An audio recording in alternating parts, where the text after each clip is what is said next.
Hi everyone, and welcome to the Creative Living Room on YouTube. Make sure if you would like to try today's activity that you have your parents' permission and only do what you can. My name is Miss Catherine and I am a Creative Living Room teaching artist.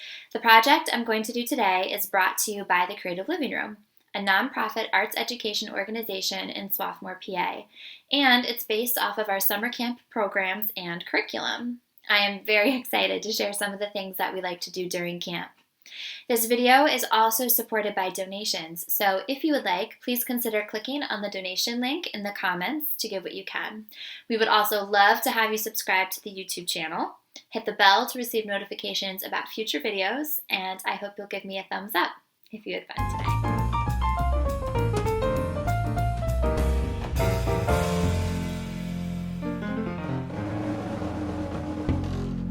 Hi everyone, it's Catherine from the Creative Living Room. I am super excited to be with you guys today because this week we are going to talk about one of my favorite weeks of camp, and that is DIY week, or do it yourself. One of the reasons I love this camp week so much in particular is because there's such a great variety of activities that we do. We do a lot of wearable art, so things like t-shirts, hats, sneakers, bags, hair accessories, you name it. We also do a lot with lotions, perfumes, potions, slimes, other concoctions that you can create. We also make our own games, and we do a lot of baking and cooking as well. Last year we had our first annual Cupcake Wars, and that was super fun and amazing. So based off of that idea today, we are going to be making some sweet treats for you guys to enjoy at home. Alright, so what I'm going to be teaching you guys to do today is to make a cake in a mug. So rather than making a big giant cake that takes a lot of resources and time, I'm going to show you how to make your own individualized, personal, delicious treat, and you just make them in a coffee mug. So for the first one we're going to make today, we're going to make the Funfetti Cake. And first thing, of course, you're going to need is a mug. And I would double check that it is microwave safe. And for this particular recipe for the Funfetti, it does expand a little bit more. So I would make sure you have a large mug. The one I'm using right now is both pretty wide and deep, so it'll be good for this recipe. And then for my mixing, I'm just going to use a metal spoon. Just make sure that when you're done mixing, you don't put the spoon into the microwave. You just want to make sure you have the mug in there. Alright, so let's go over the ingredients you're going to need today. First thing we're going to do is start with 4 tablespoons of flour. And we're also going to use 4 tablespoons of sugar. For the rest of our dry ingredients, we're going to be adding baking powder, and we'll measure that as we go, but you're going to use half a teaspoon of baking powder. And then for our wet ingredients today, we're going to start with 3 tablespoons of milk, doesn't matter what kind of milk you use, and a tablespoon of vegetable oil. Alright, and then the last thing we're going to use are 2 teaspoons of vanilla extract. And for fun, because this is our Funfetti cake, when we're finished, we can add some sprinkles at the end. And you can use whatever color you want, be super creative. Alright, let's get started. Alright, so the first thing I'm going to do is go ahead and add my 4 tablespoons of flour. And I'm going to continue with 4 tablespoons of sugar. And for my last dry ingredient, I need to add my half a teaspoon of baking powder. So I'm going to go ahead and measure that. Alright, and I'm going to go ahead and before I add my wet ingredients, I'm going to stir those dry ingredients together. Make sure that the sugar and flour is all really mixed together. And the baking powder too, because we don't want it all in one spot, right? We want it to help the whole cake to rise in the microwave. Alright, so now that that's mixed together, I'm going to go ahead and add in my wet ingredients, and I'm going to start with my 3 tablespoons of milk. I'm going to add a tablespoon of oil next, vegetable oil.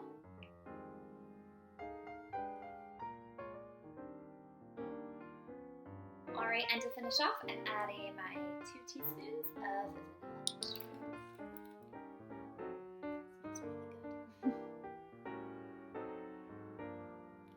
Smells really good.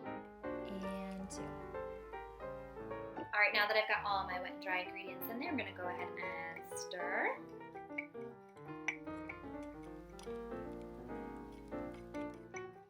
And this will start to look like a nice cake batter, basically. Alright, so now that that's all mixed, I'm going to go ahead and add my sprinkles, which is the best part of my Funfetti cake. So I'm going to start with yellow today. Set my colors here. Never have enough sprinkles. Very important. I'm going to add some purple. And I'm going to finish with some blue.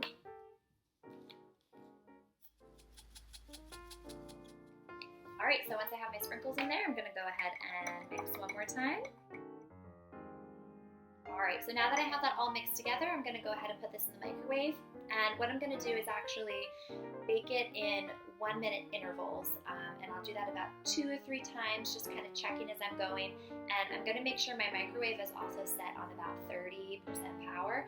I don't want to put it in full power because it'll rise too fast and explode out of my mouth. It will not be fun, it'll be a big mess. I've learned the hard way. So just keep an eye on it, make sure your microwave power isn't set all the way up. Do about a minute and then check on it. And the other reason I do that is just because depending on the size of your mug, how deep it is versus how wide it is, it'll depend how your cake cooks. So just keep checking on it. But again, what's really nice about this recipe is it only takes a couple minutes versus like an hour. So it's really nice and convenient.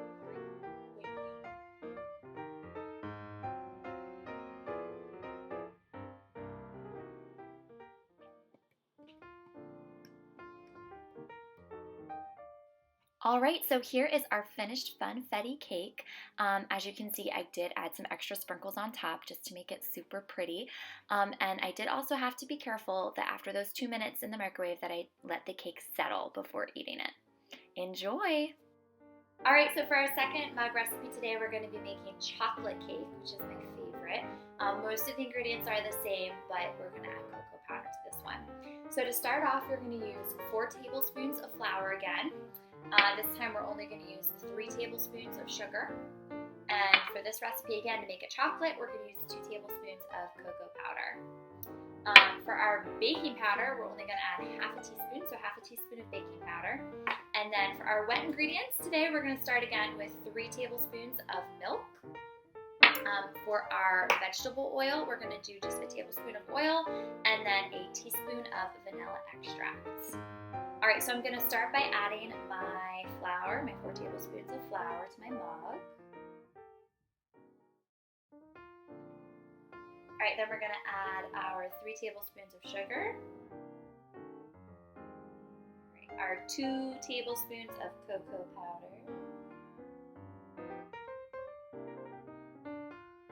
and then remember we need to do half a teaspoon of baking powder, so we're going to go ahead and measure that real quick.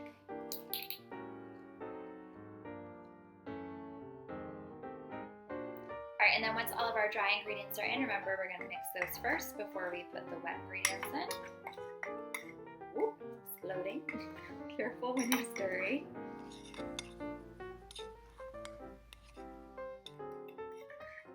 Make sure you scoop under and you get all the flour and the cocoa powder especially mixed together. Alright, so that's all mixed there. I'm going to go ahead and add my wet ingredients. So I'm going to start with my 3 tablespoons of milk. Go ahead and measure a tablespoon of oil.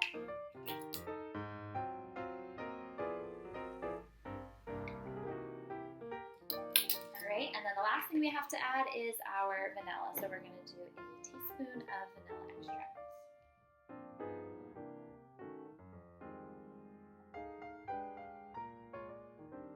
Alright, once we have all of our wet ingredients in, we can go ahead and stir the whole thing together.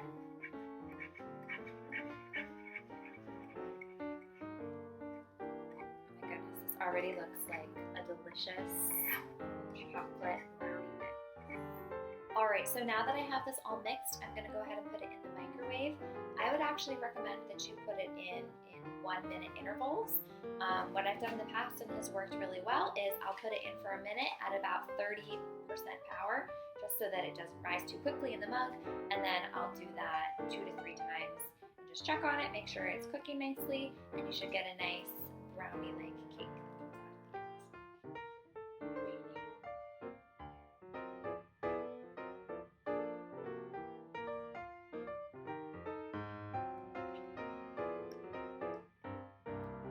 Alright, so this is our finished brownie cake. and spongy, looks delicious.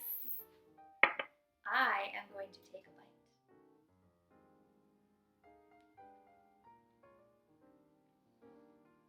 Tastes real good. It's chocolate. So. Something else you could do with this is if you want to add vanilla ice cream, have a nice vanilla hot brownie kind of chocolate sundae. It should be really good too. Alright, thanks for joining me. I hope you guys had fun with your cakes at home, and I'll see you next time.